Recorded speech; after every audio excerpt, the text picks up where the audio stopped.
السلام علیکم ورحمۃ اللہ وبرکاتہ۔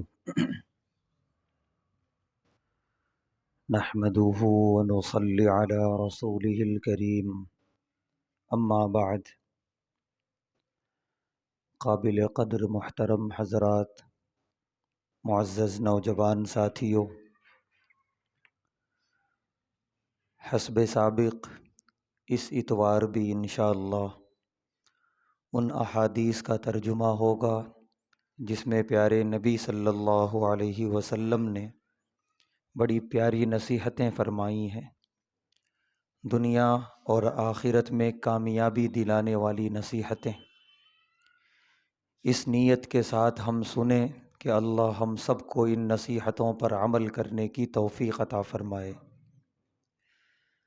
پہلی روایت حضرت جابر رضی اللہ تعالی عنہ راوی ہیں، فرماتے ہیں قال رسول اللہ صلی اللہ علیہ وسلم، اللہ کے رسول صلی اللہ علیہ وسلم نے ارشاد فرمایا، ان اخوف ما اتخوف علی امتی، کہ میں اپنی امت پر دو چیزوں سے خوف کرتا ہوں، یعنی یہ دو چیزیں میری امت کو تباہ اور برباد کر سکتی ہیں، لہذا مجھے ان دو چیزوں سے خوف ہے۔ پہلی چیز ہے الہویٰ، خواہش، نفسانی خواہشات آدمی کو وہاں تک لے کے چلی جاتی ہیں جہاں تک سوچ نہیں سکتا۔ نفسانی خواہشات نے بڑے بڑے بادشاہوں کے تخت و تاج لٹا دیے، سب کچھ چلا گیا ہاتھ سے، سب ختم ہو گیا۔ تو خواہشات بہت تباہی کے دلدل میں لے جانے والی۔ دوسری چیز ہے طول الامل، لمبی لمبی امیدیں۔ موت اگلے سیکنڈ میں ہو ہمیں نہیں معلوم، لیکن امیدیں آئندہ 100 سال تک کی ہم رکھتے ہیں کہ ابھی یہ کروں گا تو ابھی یہ کروں گا تو ابھی یہ کروں گا۔ تو یہ دو چیزیں ہیں، خواہشات اور لمبی امیدیں۔ پیارے نبی صلی اللہ علیہ وسلم فرما رہے ہیں کہ اس سے مجھے بڑا خوف ہے اپنی امت پر۔ پھر تھوڑی تھوڑی دونوں کی وضاحت فرمائی، فرماتے ہیں فَأَمَّا الْهَوَىٰ، کہ خواہش کی برائی یہ ہے، خواہش کے اندر خرابی یہ ہے، فَيَصُدُّ عَنِ الْحَقِّ، آدمی کو حق پر چلنے سے روکتی ہے۔ آدمی چاہتا ہے حق پر چلے، سیدھے راستے پر رہے، لیکن خواہش اسے ڈگمگاتی رہتی ہے۔ یعنی ایک آدمی ہے سیدھے سیدھے چاہ رہا ہے کہ میں حلال پیسے کماؤں، حلال طریقے سے اپنے آل و اولاد کو کھلاؤں، اور میں حلال اور ایمان کے ساتھ دنیا سے جاؤں، لیکن جب کمانے کے میدان میں اترتا ہے تو پھر اب مت پوچھیے خواہشات کہ میں یہ بھی کر لوں تو یہ بھی کر لوں، میں اس کا بھی مالک ہو جاؤں تو اس کا بھی مالک ہو جاؤں اور جلدی ہو جاؤں۔ اس کے نتیجے میں بیچارہ وہ سیدھا سادھا حلال والا راستہ چلنے سے کترانے لگتا ہے، ڈگمگانے لگتا ہے۔ اب وہ حرام کی طرف جاتا ہے کہ یہ سودی کاروبار، وہ رشوت، وہ حرام کاروبار، تاکہ جلدی پیسے آئیں اور میری خواہشات پوری ہوں۔ تو خواہش کے اندر خرابی یہ ہے کہ یہ حق پر چلنے سے روک دیتی ہے، ڈگمگا کے حرام کی طرف لے کے چلی جاتی ہے۔ طول العمل اور لمبی امیدوں کے اندر خرابی یہ ہے فَيُنْسِ الْآخِرَةَ، دنیا بھلا دیتی ہے، کیونکہ آدمی کے اندر بڑی لمبی لمبی خواہشیں کہ ابھی میں یہ کروں گا تو وہ کروں گا، کاروبار کو اتنا ترقی دوں گا تو فلاں علاقے میں ایک مکان بناؤں گا تو ایسی عمدہ قسم کی گاڑی لوں گا وغیرہ۔ اس کے علاوہ جو بھی خواہشات ہیں، جو بھی لمبی امیدیں ہیں، نتیجہ یہ ہوتا ہے کہ وہ امیدیں تو پوری ہو نہیں سکتی، اور ادھر موت تیار کھڑی ہے راستے میں، دبوچ لیتی ہے۔ تو نتیجہ یہ ہوتا ہے کہ موت اس حال میں آتی ہے کہ آخرت سے آدمی غافل،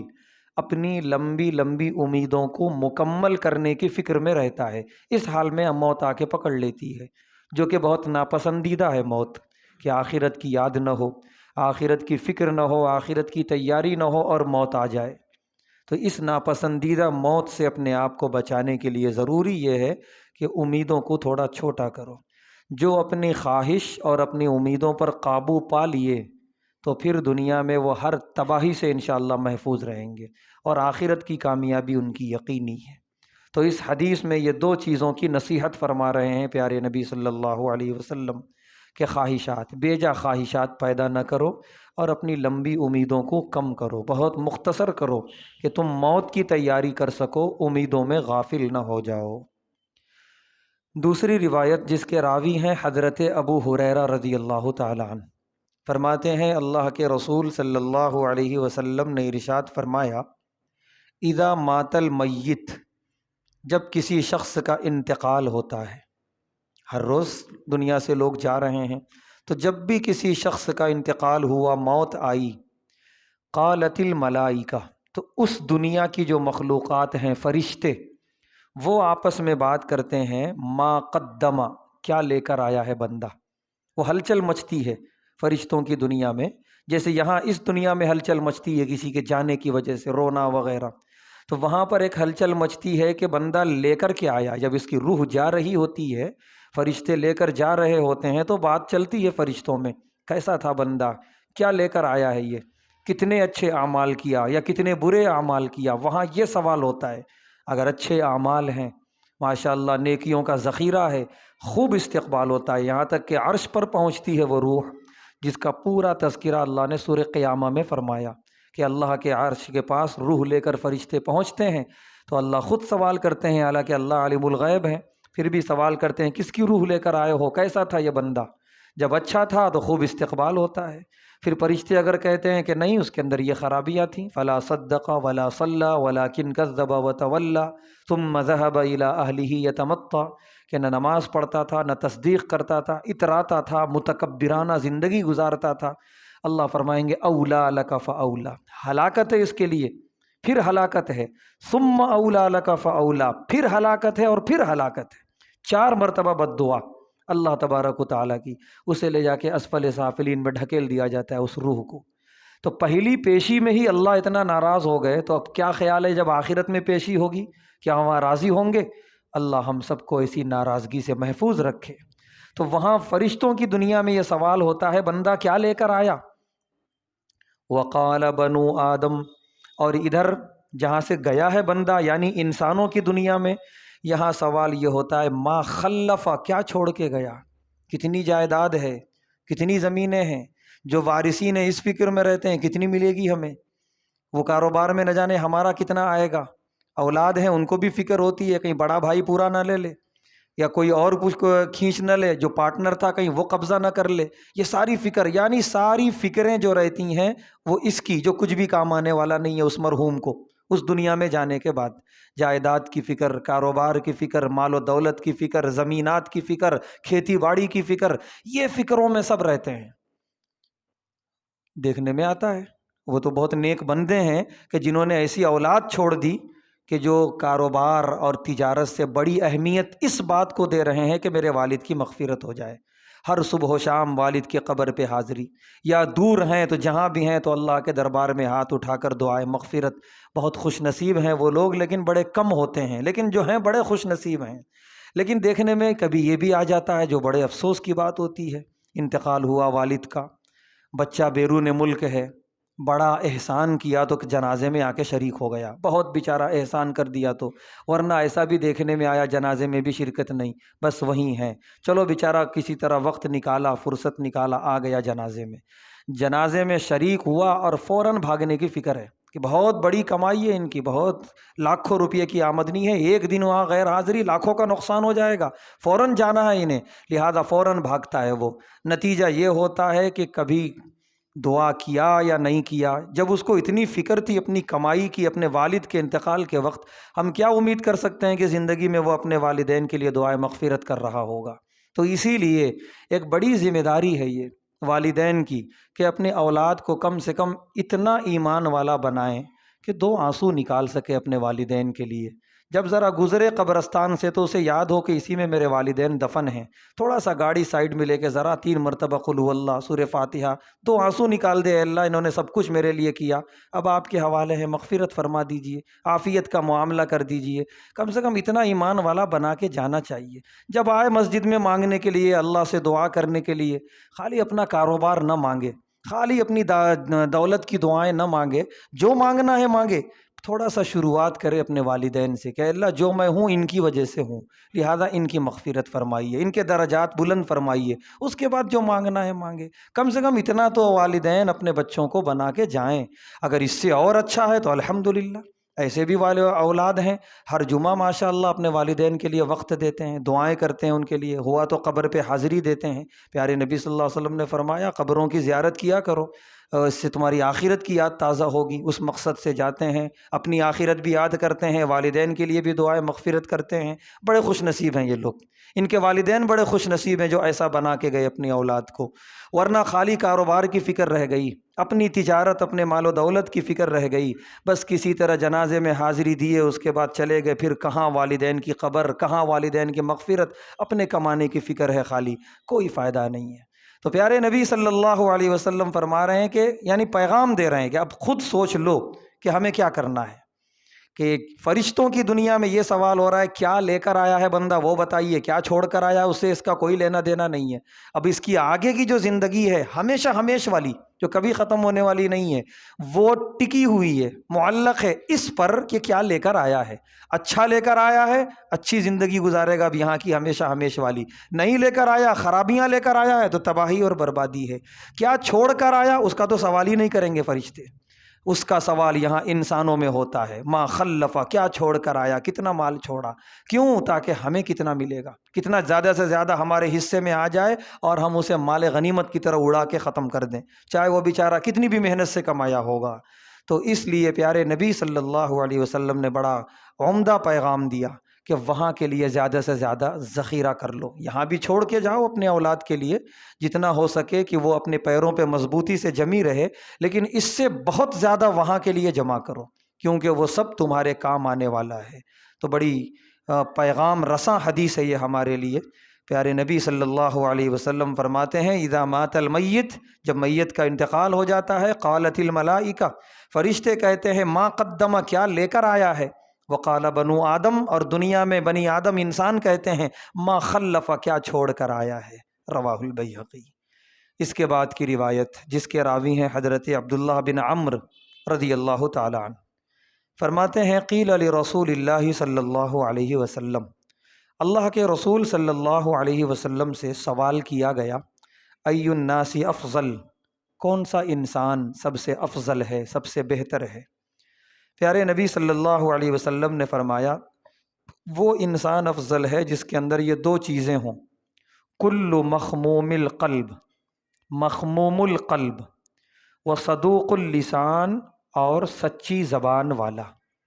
صحابہ کہتے ہیں صدوق اللسان نعرفہ، کہ سچی زبان والا یہ تو ہم سمجھ گئے کہ زبان سچی ہو، سچ بولتا ہو، کبھی جھوٹ نہ بولتا ہو، یہ تو ہم سمجھ گئے۔ فما مخموم القلب، مخموم القلب کا کیا مطلب؟ پیارے نبی صلی اللہ علیہ وسلم نے فرمایا ایسا دل ہو النقی، بالکل صاف، کینہ کپٹ یہ تمام چیزوں سے بالکل صاف ہو دل، التقی، تقوی ہو اس کے اندر، اللہ کا ڈر اور خوف ہو، لا اسم علیہ، اس دل پر گناہوں کا دھبا نہ ہو، ولا بغیہ، کوئی بغاوت نہ ہو اللہ اور رسول کے خلاف، ولا غلہ، کوئی کینہ نہ ہو، ولا حسد، کوئی حسد نہ ہو، دل بالکل صاف ہو، زبان بالکل سچی ہو، اس سے بہتر انسان کوئی نہیں ہے۔ پیارے نبی صلی اللہ علیہ وسلم کا یہ ارشاد آج ہم اپنی زندگیوں میں جھانک کر دیکھیں، اس حدیث کو سامنے رکھ کر، دوسروں کو نہیں خود اپنی ذات سے اپنے آپ کو ہم شروع کریں کہ ہمارے دل میں کسی نہ کسی کا ضرور کچھ نہ کچھ کینہ ہے، کسی ملنے جلنے والے کا، کسی رشتہ دار کا، کسی دور یا قریب کے بھائی کا، یا کسی پرانے دوست کا، کچھ نہ کچھ نکل جائے گا، کوئی حسد ہے، کچھ نہ کچھ ہے۔ یہ وہ چیزیں ہیں جو آدمی کو اللہ کے پاس ناپسندیدہ بنا دیتی ہیں، یہ بہت بڑی رکاوٹ ہے۔ اس دل کو ہم صاف کر لیں، اللہ کے پاس مقبولیت کا بڑا آسان راستہ ہو جائے گا، ہماری عبادتیں مقبول، ہماری دعائیں مقبول، ہم خود مقبول ہو جائیں گے اللہ کے دربار میں۔ تو یہ ہے کام بڑا مشکل، اپنے دل کو صاف کرنا، کیونکہ ذرا سا کسی سے کچھ کھٹ پٹ ہو گئی تو دل میں پھر ایسا بیٹھتا ہے کہ وہ نکلتا نہیں ہے، تو لہٰذا تھوڑا لڑنا پڑے گا اپنے نفس سے۔ دل نہیں چاہے گا کہ اس کے تعلق سے دل کو صاف کروں، لیکن پھر بھی صاف کریں۔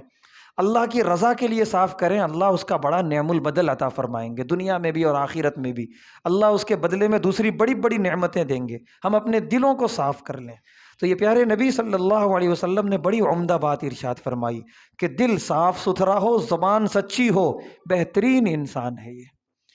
اس کے بعد کی آخری روایت آج کی، جس کے راوی ہیں حضرت عبداللہ بن عمرو رضی اللہ تعالی عنہ، فرماتے ہیں ان رسول اللہ صلی اللہ علیہ وسلم قال، اللہ کے رسول صلی اللہ علیہ وسلم نے ارشاد فرمایا، اربعن، چار چیزیں ہیں، اذا کن فیک، جب یہ چار چیزیں تمہارے اندر پیدا ہو گئیں، فلا علیک ما فاتک الدنیا، تو پوری دنیا بھی اگر تم سے نکل گئی، چھوٹ گئی، تو تمہیں کوئی غم نہیں ہونا چاہیے۔ دنیا، ہر کوئی دنیا چاہتا ہے، اور جس کے پاس دنیا زیادہ ہے اسے ہم مالدار اور خوش قسمت سمجھتے ہیں، لیکن اس حدیث میں پیارے نبی صلی اللہ علیہ وسلم فرما رہے ہیں کہ یہ چار چیزیں اگر تمہارے اندر ہیں، اور اگر اس کے ساتھ دنیا بھی اللہ نے دی ہے تو الحمدللہ، لیکن دنیا ہے ہی نہیں تمہارے پاس،